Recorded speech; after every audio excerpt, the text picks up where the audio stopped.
Voy a intentar escribir esto de corrido porque si me detengo demasiado a pensar en cómo ordenarlo probablemente lo borro y no lo publico, y siento que necesito publicarlo, no sé bien para qué, quizás solo para que exista en algún lugar fuera de mi cabeza donde lo he estado cargando durante meses con esa mezcla de incredulidad y gratitud que todavía no se me quita del todo.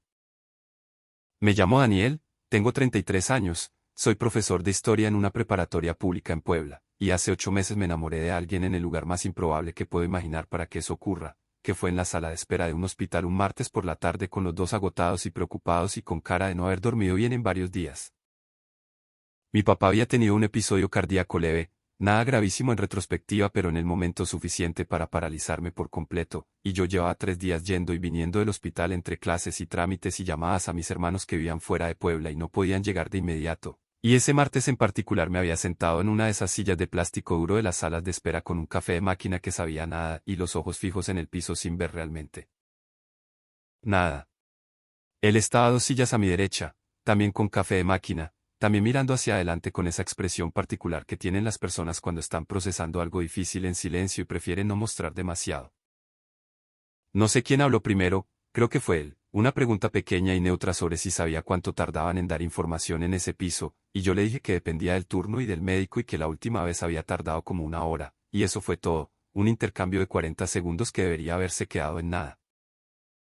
Pero luego los dos nos quedamos en silencio y el silencio no fue incómodo, que es una de esas cosas raras que a veces pasan con ciertas personas, que el silencio compartido no pesa sino que de alguna manera acompaña, y al cabo de un rato él dijo que su mamá llevaba 2 días internada por una neumonía y que él había venido desde la Ciudad de México en cuanto le avisaron. Y yo le conté lo de mi papá, y estuvimos hablando durante casi 2 horas en esa sala de espera fría con el ruido de fondo del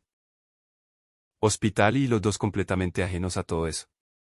Se llamaba Emilio, tenía 35 años, era músico y daba clases de guitarra clásica en una escuela de artes. Había crecido en Puebla pero llevaba 7 años viviendo en la capital, y tenía una manera de hablar pausada y precisa que me hizo pensar desde el principio que era alguien que elegía sus palabras con cuidado, no de manera afectada sino de manera genuina, como si le importara decir exactamente lo que quería decir y no otra cosa. Esa tarde intercambiamos números con la lógica de que los dos estábamos pasando por situaciones similares en el mismo hospital y que era útil tener a alguien con quien comparar información o simplemente mandar un mensaje si las cosas se complicaban, y eso era verdad y también era más que eso y creo que los dos lo sabíamos aunque ninguno lo nombrara. Los siguientes días nos mandamos mensajes cortos, ¿cómo va tu papá? ¿Cómo sigue tu mamá? El médico dijo esto, qué bueno que mejoró, y en algún punto los mensajes dejaron de ser solo sobre los padres y empezaron a ser sobre otras cosas, sobre cómo estábamos cada uno, sobre lo raro que era encontrar a alguien en ese contexto tan poco romántico y que aún así hubiera algo que quería seguir conversando.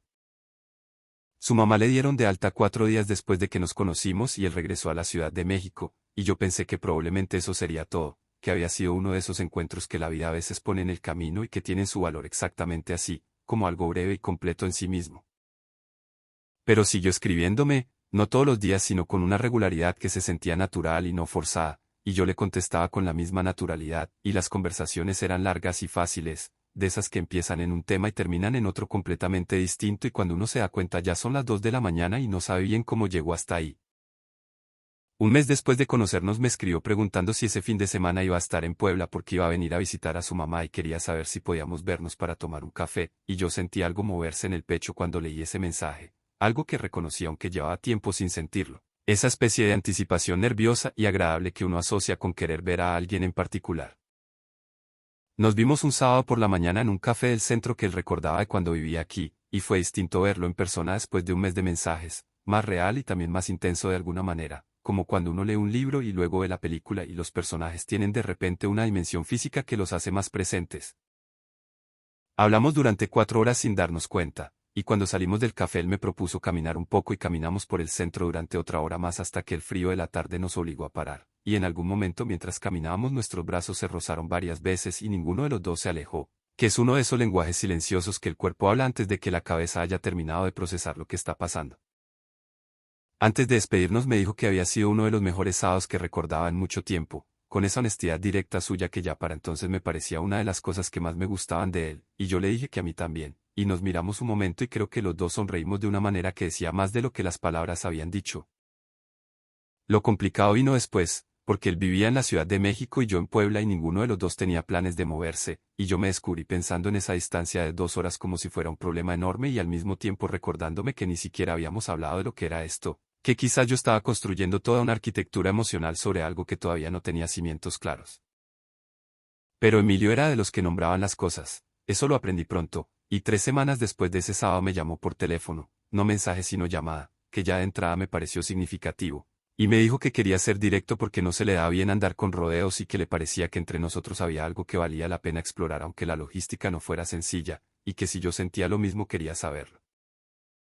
Le dije que sí, que sentía lo mismo, y que la logística me preocupaba un poco, y él dijo que la logística era un problema práctico y los problemas prácticos tenían soluciones prácticas, y que lo que no siempre tenía solución era encontrar a alguien con quien los sábados se sintieran como ese sábado, y eso no tenía mucho argumento en contra. Llevamos 8 meses, nos vemos casi todos los fines de semana. A veces él viene a Puebla y a veces yo voy a la Ciudad de México, y hemos encontrado un ritmo que funciona mejor de lo que yo habría predicho cuando me preocupaba por la distancia. Mis colegas de la preparatoria lo conocieron hace 2 meses en una reunión informal y uno de ellos me dijo después que se notaba que yo era diferente cuando estaba con él, más tranquilo o más entero. No supo describirlo exactamente pero yo supe a qué se refería. Su mamá y mi papá, que son la razón involuntaria de que nos conociéramos, ya están bien los dos, recuperados y de vuelta a sus vidas normales, sin saber que en aquella sala de espera fría con sillas de plástico y café de máquina pasó algo que para nosotros resultó ser bastante importante. A veces pienso en qué hubiera pasado si mi papá no se hubiera puesto mal ese martes específico, o si yo hubiera elegido otra silla, o si cualquiera de las docenas de pequeñas decisiones que nos pusieron en el mismo lugar a la misma hora hubiera sido distinta, y me da una especie de vértigo suave pensar en lo delgado que es el hilo del que cuelgan algunas cosas. Pero no me quedó más que ese pensamiento porque luego Emilio me manda una foto de algo que encontró gracioso en la calle y yo me río solo en mi departamento y el vértigo se va y queda solo lo otro. ¿Qué es esto? Que es real y es bueno y empezó en el lugar más improbable que puedo imaginar y resultó ser exactamente lo que necesitaba sin haberlo buscado. Gracias por leer hasta aquí, desconocido, espero que tu café esté mejor que el de máquina del hospital donde empezó todo esto.